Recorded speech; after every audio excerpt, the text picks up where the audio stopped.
What is up, guys and gals? This is ProtoArt Gaming. I'm going to be bringing you a very quick tip video. I just see a bunch of people doing this, and honestly, their videos take way too long, I think. So I'm just making this fast, compact.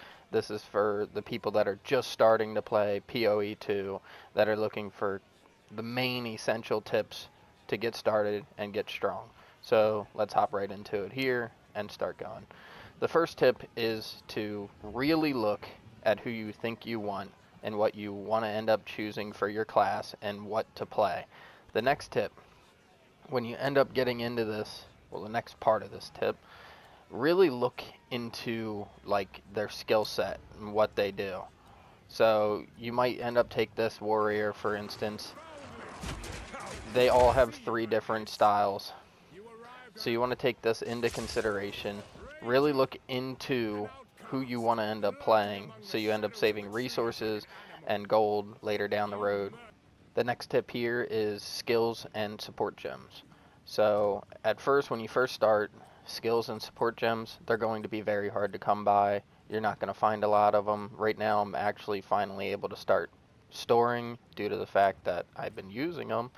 I don't really need any more skills. I have the support gems that I want in my build at the moment. So yeah, you're going to be hard to end up finding these. You're going to want to end up making sure you're choosing the right skills that you want. Play around with it a little bit, but honestly at first you should really think before just grabbing the first thing that's like, oh yeah, this isn't Diablo. It's a little more of an impact on yourself of which skill you're choosing. However, the other thing is that enemies have elemental resistances and armor, depending on, you can see it on their health bar. On the bottom right, it'll say like frost or have like an armor icon, so on and so forth. So depending on the skill, it might not benefit you. For instance, you look at this spark skill. This causes lightning. It causes them to be shocked. If they have a resistance to it, this is my bread and butter. It's kind of useless, to be honest, if they have a resistance. If they have a resistance to frost. However, this causes cold exposure, so it helps take the resistance down some, but it still negates that damage, which is 261, can go down to like 180 with a resistance. So you're not doing nearly what you think you should be doing. You might want to swap that out or just hit them with other attacks. For my instances, other spells. For the support gems, these ones are really hard to find. Luckily, I'm going off of a build. I'm enjoying the build, so I'm just kind of following along with that. I'm now at the point where I'm playing around with it and I'm trying my own stuff, hence why I have this here. And you know, when you get to that point, you end up getting to that point. So for at the start, just kind of hoard everything and make smart decisions with what you're using. So for salvaging,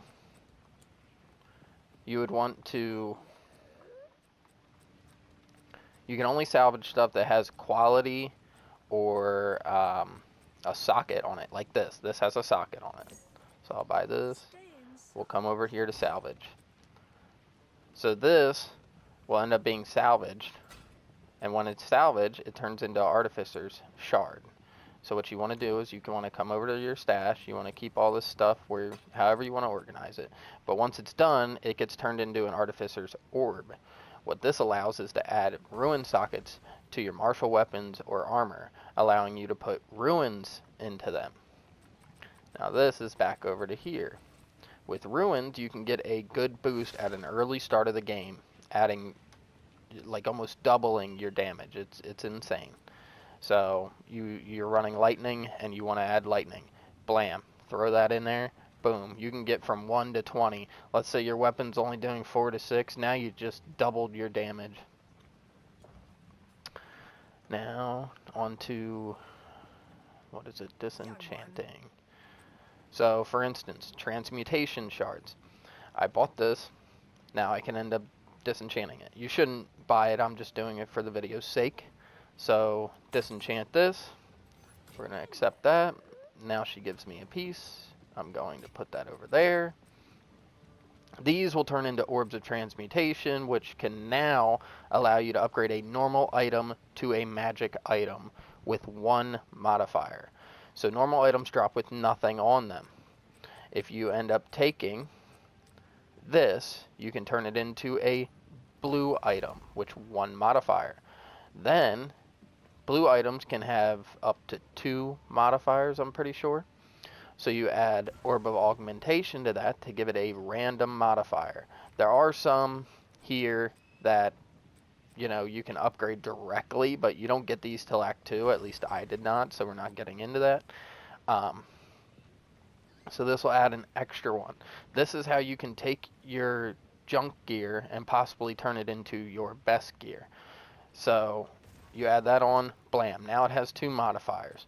So now you can take that and do an Orb of Alchemy, which these turn it from a magic to a rare with 4 modifiers. Actually, I am wrong. That'll take your normal item. There is a, where is it? Yes, Regal Orb. You can take this and put it onto that magic item that has 2 on it, and you can put this on. It'll turn it to a rare, adding 1 modifier to that rare weapon, armor, whatever you choose. And then a rare can have up to 6 modifiers. So you take the Exalted Orbs, and you can slap them all on there. There's no re-rolling though, so it's all luck, it's all RNG. And then you can have up to 6 random modifiers total. So you keep your blue, and it just keeps moving and adding modifiers. And you'll end up possibly getting, you know, the best rolled piece of weapon, that gear, armor, whatever, that you could get.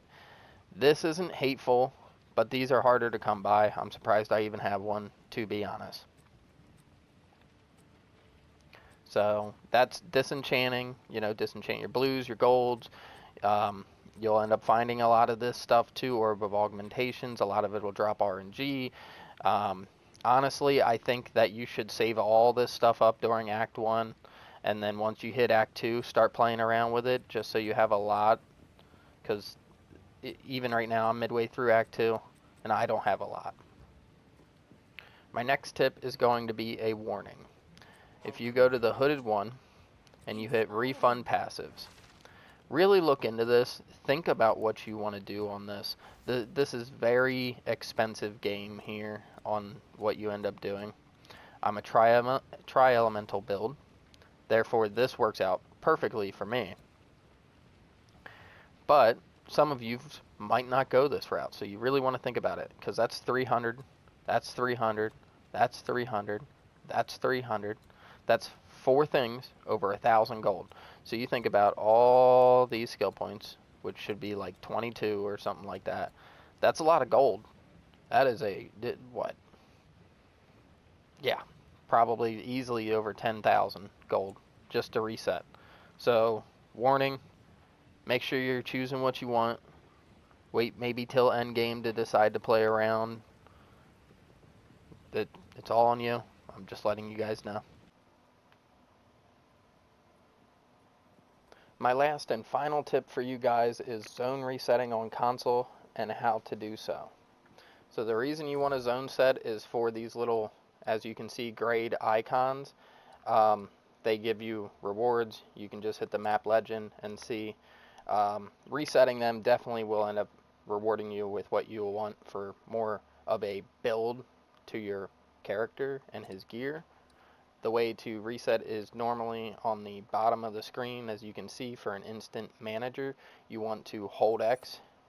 Same thing for Xbox, it's A, and then you start a new instance, which will reset any of the gray skulls in that area.